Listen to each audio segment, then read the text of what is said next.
Assalamualaikum warahmatullahi wabarakatuh. Alhamdulillah wassalatu wassalamu ala Rasulillah wa ala alihi wa sahbihi wa man walah. Amma ba'du. Baik, teman-teman semuanya rahimani wa rahimakumullah. Di video kali ini kita akan mendengarkan insyaallah penjelasan dari guru kita, yaitu Al-Ustadz Khaliful Hadi hafidhahullah ta'ala. Dan alhamdulillah kami dulu pernah diberi kesempatan oleh Allah Subhanahu wa taala menimba ilmu di ma'had beliau pada tahun 2003, teman-teman. Sekitar 3 atau 4 tahun kami belajar sama beliau. Ya subhanallah ya. Beliau dulu sangat luar biasa, teman-teman ya, kalau menjelaskan masalah usul fikih. Beliau salah satu dari murid Syekh Muqbil bin Hadi Al-Wadi'i. Ya, beliau pernah belajar di negeri Yaman. Ya, muridnya Syekh Muqbil bin Hadi Al-Wadi'i. Jadi Yaman bukan yang Ba'lawi, teman-teman ya. Kalau yang Ba'lawi nanti itu yang sufi, teman-teman. Yang dongeng-dongeng khurafat, bukan. Ini yang salafi. Ini yang Darul Hadis Damaj ya. Ma'hadnya Syekh Muqbil.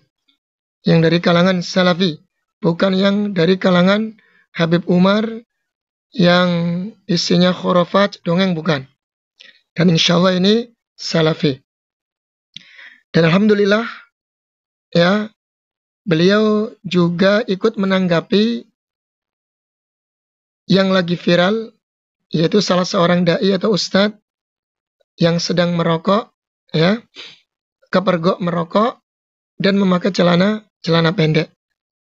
Baik teman-teman, tak lama kita akan dengarkan bagaimana penjelasan beliau, dan beliau kaitkan insyaallah ta'ala dengan kaidah-kaidah usul fikih.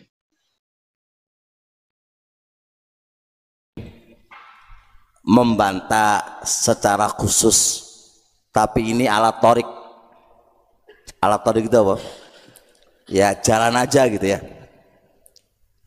Pertama, kita sampaikan kaidah yang dipakai tentang halalnya rokok dengan al-aslu fil asya adalah ibahah.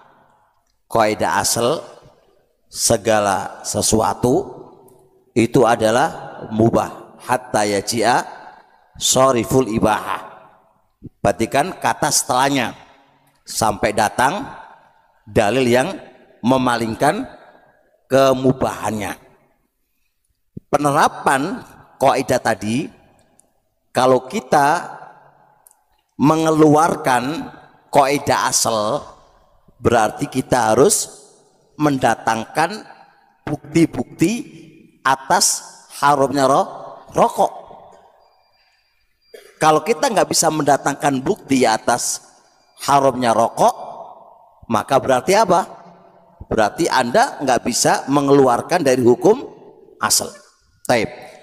Sekarang kita lihat dari beberapa sisi. Ingat ya, ini saya tidak membahas secara khusus loh ya. Saya hanya lewat perjalanan gitu, lewat di jalan terus ngomong masalah ini. Beda kasusnya kalau dipersiapkan gitu ya.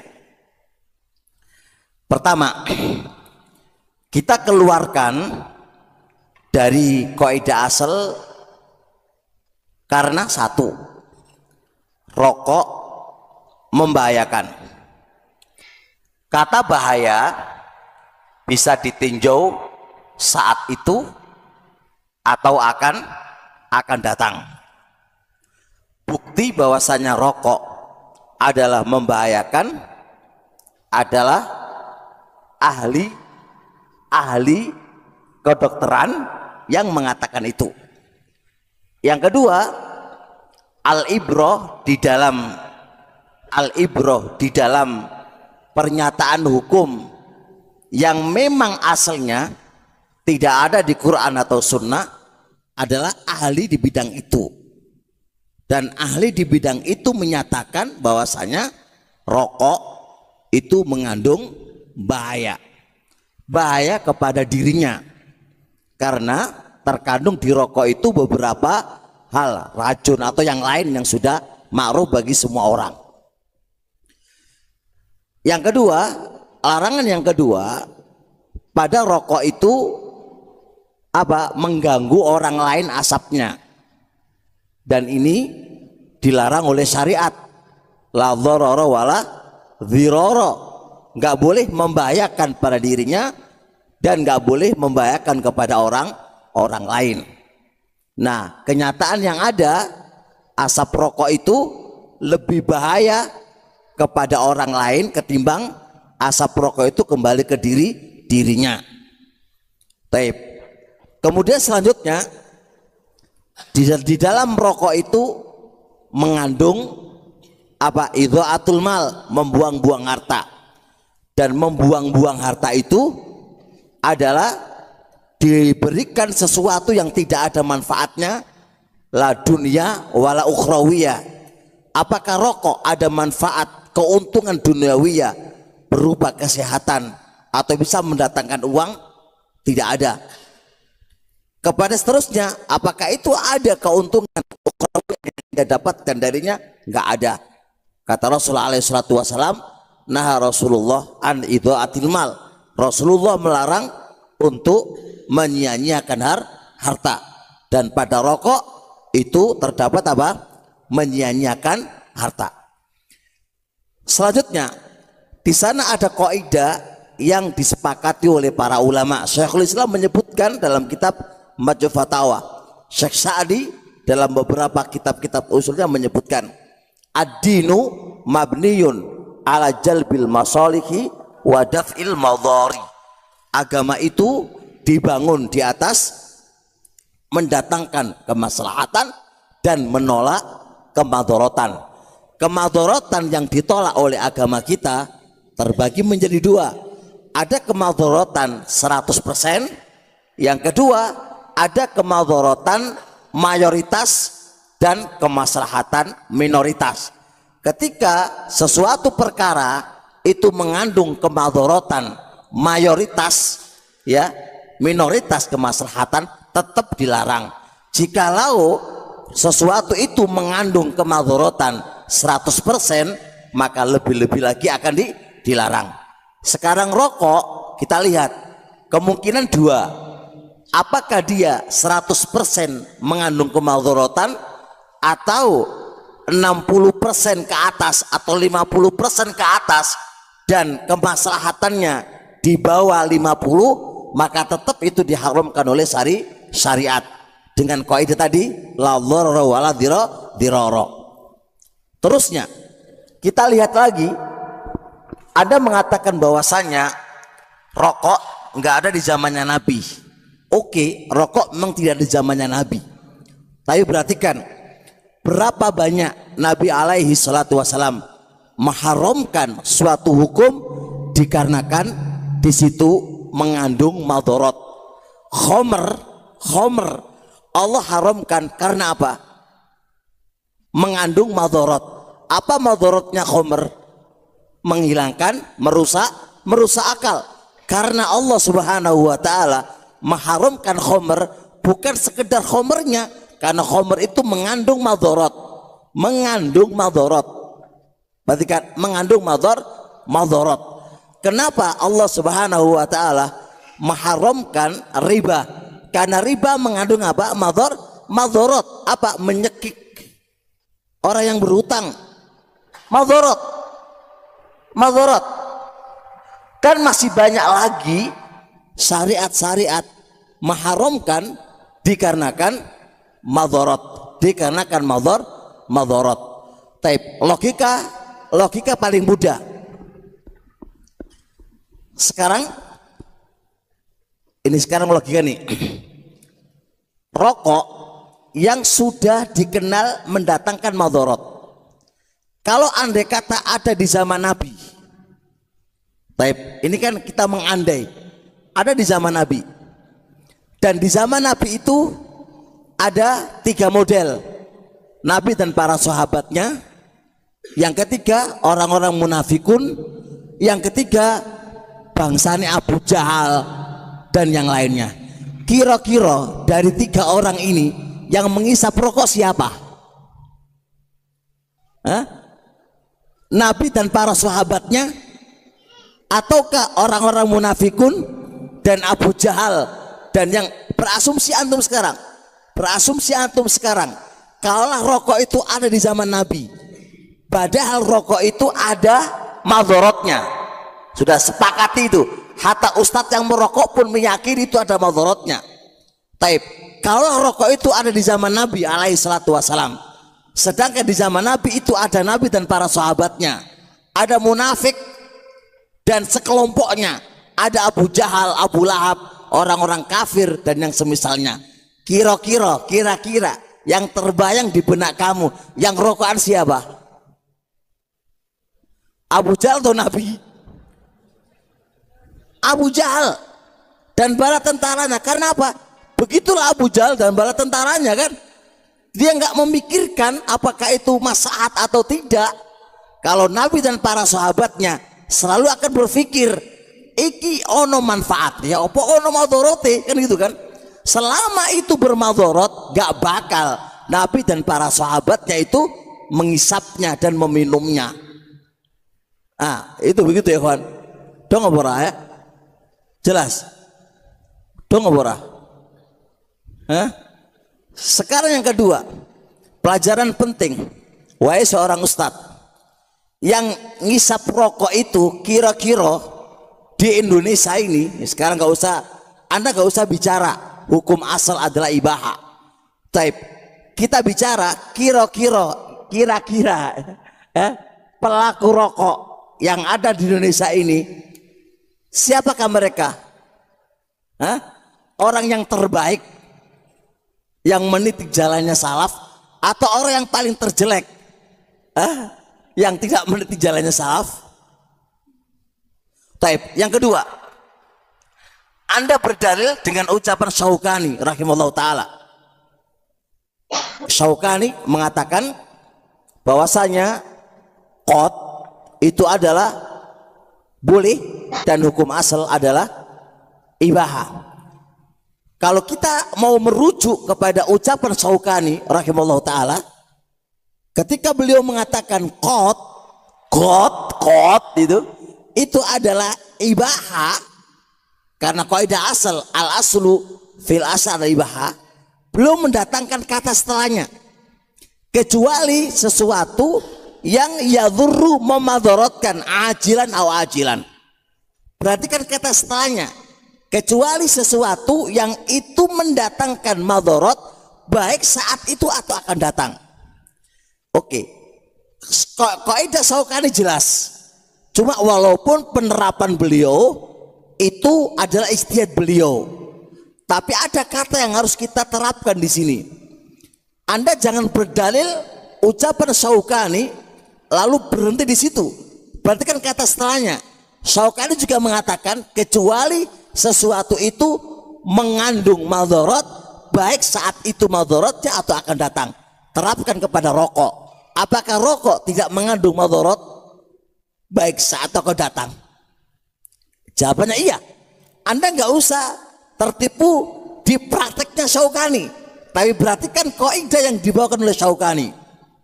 Anda jangan tertipu di prakteknya Syaukani. Ada Syaukani mujtahid dan orang yang beristihad qad akhta'a, bisa salah, dan Syekhuna Mubil membantah Syaukani terkait dengan qad itu. Wa hadza ijtihad Syaukani dibantah oleh para ulama.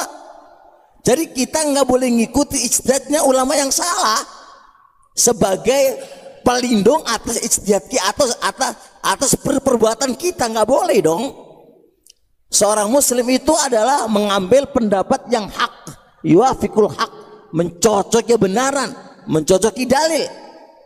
Dan lihat ucapan Syaukani tidak mendukung pada rokok, karena beliau dikata setelahnya itu yang harus perhatikan juga, kecuali sesuatu yang mengandung madharat saat itu dan akan datang, dan rokok terapkan di situ.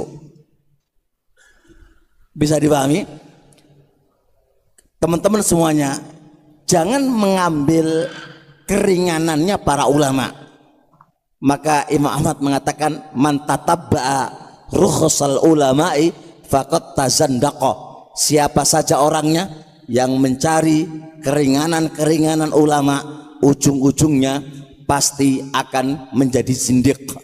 Tapi seorang muslim bukan mencari keringanannya, tapi mencari kebenaran, apa yang mencocoki hak.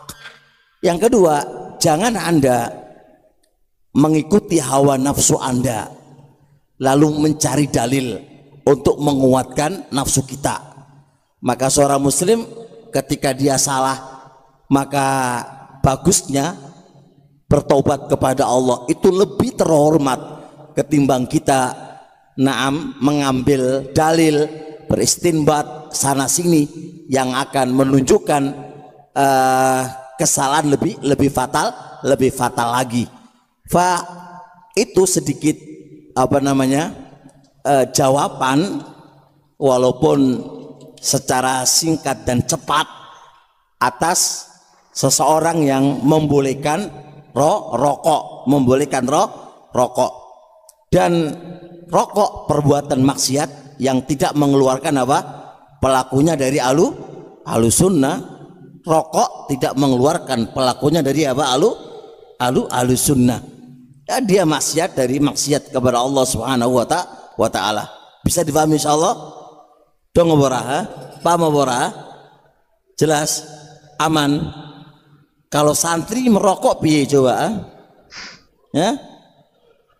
Digundul, Kalau santri merokok gimana? Layaliku, tidak selayaknya seorang santri belajar agama merokok.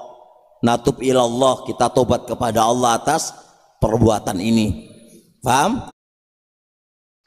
Baik teman-teman semuanya, rahimani wa rahimakumullah. Jelas ya teman-teman ya, penjelasan dari Al-Ustadz Khaliful Hadi hafidhahullah ta'ala. Bisa kita simpulkan teman-teman. Yang pertama, kaidah yang berbunyi al-aslu fil asya mubah illa idza jaa dalilun ala tahrimihi. Segala sesuatu itu hukumnya mubah kecuali ada dalil yang menjelaskan tentang haramnya. Nah, tentang haramnya rokok itu kan jelas. Bahkan di bungkusnya, di zatnya sendiri, di bungkus rokoknya itu tertulis merokok membunuhmu. Merokok menyebabkan penyakit kanker, impotensi, ya, jantung dan seterusnya. Artinya di bungkusnya sendiri menerangkan akan bahayanya. Nah, jadi kaidah tadi nggak bisa dipakai. Kemudian, kalau ditinjau dari ahli medis, mereka sepakat bahwasanya rokok mengandung racun yang membahayakan. Bahkan, ya, bahayanya juga pada orang lain. Nah, kemudian juga kaidah usul yang sering kita dengar. La dharara wa la dhirar. Ya, tidak boleh memadaratkan diri sendiri dan orang lain. Kaidah yang selanjutnya, ya, datangnya agama Islam lijalbil masalih wa daf'il mudhar. Datangnya agama Islam itu apa? Untuk mendatangkan maslahat, membawa maslahat dan menolak bahaya. Sedangkan rokok membawa bahaya. Maka tidak layak bagi seorang muslim untuk menghisapnya. Nah, kemudian hujjah. Sebagian orang yang mengambil pendapat Imam Syaukani rahimallahu ta'ala. Imam Syaukani seorang ulama, na'am. Dia seorang mujtahid, na'am. Qad yusib wa yukhti. Terkadang beliau bisa benar, bisa salah. Ya, namanya seorang mujtahid, bisa benar, bisa salah. Bahkan ucapan Imam Syaukani yang beliau mengatakan bahwasannya segala sesuatu itu mubah, kecuali datang dalil yang mengharamkannya ajilan au ajilan. Ya, datang yang mengharamkannya sekarang atau nanti. Karena bisa jadi perubahan zaman, kemajuan zaman, ya. Kemudian ada yang meneliti, ternyata mengandung perkara yang membahayakan sehingga bisa diharamkan. Nah, ya. Kemudian yang terakhir teman-teman, tugas kita seorang muslim adalah mencari kebenaran. Tidak boleh kemudian kita mengakui menuruti hawa nafsu kita.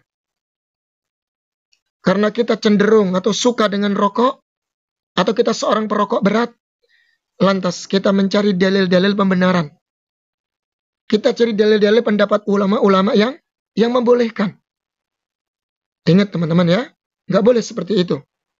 Seorang muslim dituntut untuk mencari kebenaran, bukan mencari yang sesuai dengan hawa nafsu, lantas dia cari-cari dalil. Ingat ucapan Imam Ahmad bin Hanbal, man tatabba'a bi rukhsatil ulama faqad tazandaqa.